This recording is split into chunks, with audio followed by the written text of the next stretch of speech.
Hello everyone and welcome to Sinful Gaming. I hope you're all doing well, I hope you're all staying safe, and most of all, I hope you're all fighting that war against the grey. Today's video we're going to talk getting started with Warhammer Age of Sigmar, and today we're going to take a look at the Sons of Behemat, and in particular the Stomper tribe subfaction of the army. In this video we're going to go through, talk a little bit about what makes the Stomper tribe special for the Sons of Behemat, before looking at some units we recommend for grabbing for your Stomper tribe. We'll finally finish off the video with a little sample army list of 1,000 points for you to use as some inspiration for starting your own Stomper tribe army for the Sons of Behemat in Warhammer Age of Sigmar. And so, what exactly does the Stomper tribe give us? First of all, we get the cool rule where Big Shout's called, where after your general issues a command to a friendly Man-Crusher Gargant, that is the little Gargants, until the end of that phase, they can issue the same command to any other friendly Man-Crusher Gargant units without any further command points having to be spent. This is pretty cool. This just is really good CP usage, saving those command points for things like all-out defense and all-out attack on your Mega Gargant, allowing you to, just be much more active with those command points throughout the game and saving a lot. You also got a cool, unique command called Grab Those Rocks and Chuck 'em as well. You can use this command ability at the start of your shooting phase, and that unit that receives the command must be a friendly Man-Crusher Gargant unit. Until the end of that phase, you add one to the attacks characteristic of their throwing rock, so you get a little bit of extra shooting out of this force as well, which is really cool.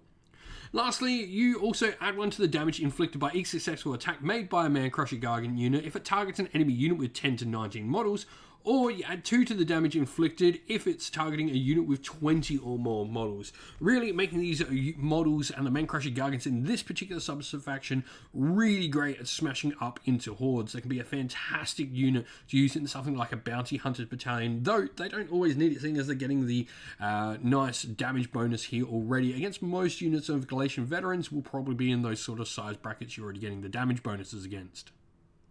And so to get started with, obviously the War Stomper Mega Gargant is where we want to go with this particular sub-faction. 35 wounds, 4 up save, all your standard sort of Gargant stats there, a degrading move profile that starts at 10 inch movement and will go down to 8 inch once it's taken 30 wounds.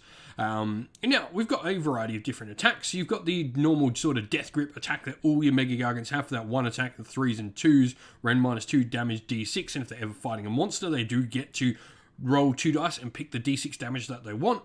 Your Titanic Boulder Club is your big weapon, so you've got a nice amount of attacks on that weapon, which is really cool. The attacks characteristic of the Titanic Boulder Club is equal to the number of enemy models within 3 inch of the attacking model, and you add the Titanic Boulder Club value to the model's damage table to the total for 4 attacks to total for each monster within 3 inch. If the modified attacks characteristic of the Boulder Club is less than 1, it counts as being 1. If you get to 10, it caps out at 10. So 10 attacks at 3s and 3s, Ren 2, damage 2 is pretty solid. You got your jump up and down as well, 4 attacks, 3s and 3s, Ren -2, damage D3 in there as well. Now it's got the normal Sons of Behemat rule, where if you've got anything that auto-slays a model, it instead just does D6 mortal wounds. The Terror rule means Inspiring Presence can't be used within 3 inch of the model. Almighty Jump allows you to add one to your hit rolls if with your Almighty Stomp and the jump up and down. If you're ever fighting a unit with a wounds characteristic of 3 or less, you do mortal wounds on the charge. Death Grip we've already talked about. Now you can also hurl bodies as well, where once per combat you can pick an enemy model within 3 inch of this model and roll a dice. You add the hurled body modifier shown on its damage table to the roll, and if the roll is at least double the enemy model's wounds characteristic, it is slain and you can roll another dice. On a 4+, you can pick the enemy unit within 12 inch of the model and visible to it. The unit suffers a number of mortal wounds equal to the wounds characteristic of the slain model as you literally pick them up and throw them at another enemy unit, which is really, really cool. Longshanks as well just allows you to move, run, and retreat and count as if you could fly, so long as you're not moving over any terrain features that have a height of 4 or more inches.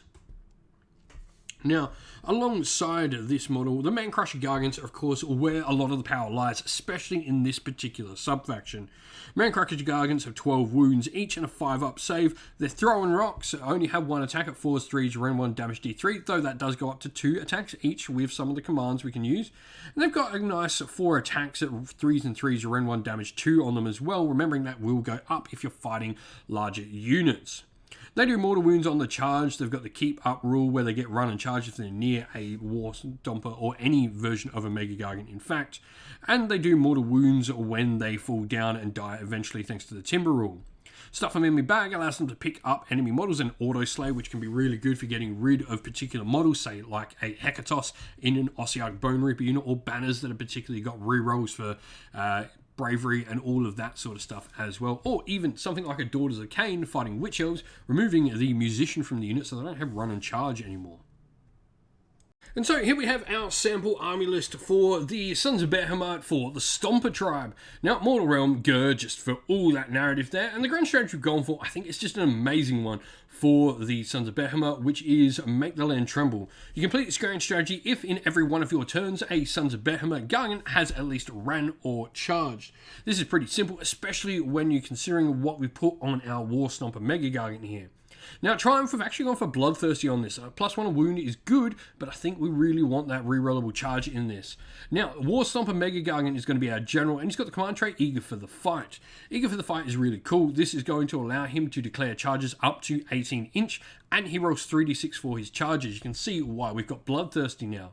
This also goes really nicely with the fact of Making the Land Tremble, and we've got the Amber Bone Totem, which will give him run and charge as well, just doubling down and making sure we can get that grand strategy. 3 singular Man Crusher Guardians, I think, is the way to go, regardless of what you're playing. At 1,000 points, it's probably better having them singular. This doesn't make the most of that shooting attack. You definitely probably want a unit of 3 to use that shooting command ability on. Though, you know, I think just at 1,000 points, it's better to have the singular models just to give you more access to play across the table. Now we're going for the Foot Sluggers Unified Battalion. 1 drop, this just means we're going to be able to charge and get a nice cool alpha strike with the army. We are 100 points under, just due to the points drops in the army. It's not enough to fit in another Mega Guardian. If you're playing with a friend, ask them to play 1,050 points and throw in another Man Crusher Guardian in the army. It's probably, you know, the best way to go about it. But even with being 100 points down, that Bloodthirsty Triumph is going to be useful for you. You could definitely try and do some other things with the army, but I think it's really nice. Foot Sluggers can also go Swift as well, which gives you a free at the double, which could actually be a really cool thing to look into if you're not needing the 1-drop army, because it could be sort of useful as a free CP. Now, 71 wounds is really good at this points value. 1 drop, as mentioned. Let us know your thoughts on the Stomper tribe down in the comments below. They're great at killing hordes. It'd be really cool to sort of run them in the current edition of Warhammer Age of Sigmar in Galay. Well, that's the end of the video. Thank you all for watching. We hope you enjoyed. If you did, please don't forget to leave a like and subscribe to the channel. And also drop us a comment down below letting us know what you enjoyed about the video. If you'd like to come chat more with me and other members of our community here at Sinful Gaming, you can do so on our Discord server, which is linked down in the video's description. If you'd like to help support the channel more, you can do so either by Patreon or YouTube members, or going to our Teespring store, all of which are linked down in the video's description as well. As a special thank you to our patrons and YouTube members, we'd like to give you all a shout out. So, a special Patreon shout out to Christian Weir, Soren, Kenny Lyle, Our Shot First, Andrew Bowen, Nathan Fee, The Rising Ape, Q Dynamic, Anthony B, JJ Austrian, Average Wargamer, Domir, Mark Harvey, James Cader, Derek, Bloobs, Benjamin Suarez, and Red Martin. And as thank you to our YouTube members as well, Green Roots Gaming, Kenton Young, Ronya, Lock Lorick, The Johnny 84, David Ellsworth, Wolfric Nick, Broken Chef, Ariana Edwards, Revenar, Pink, Nico Fire, Robin Mankiller, Monty's Tabletop Terrain, John Castle, and Davis Wire. Special thanks also to Lady Witchfox Art, who does all the amazing artwork you see on the channel, like you can see pictured here on this slide. Thank you once again for watching, everyone. Stay safe, stay well, and most of all, keep fighting that war against the grey. Ciao for now.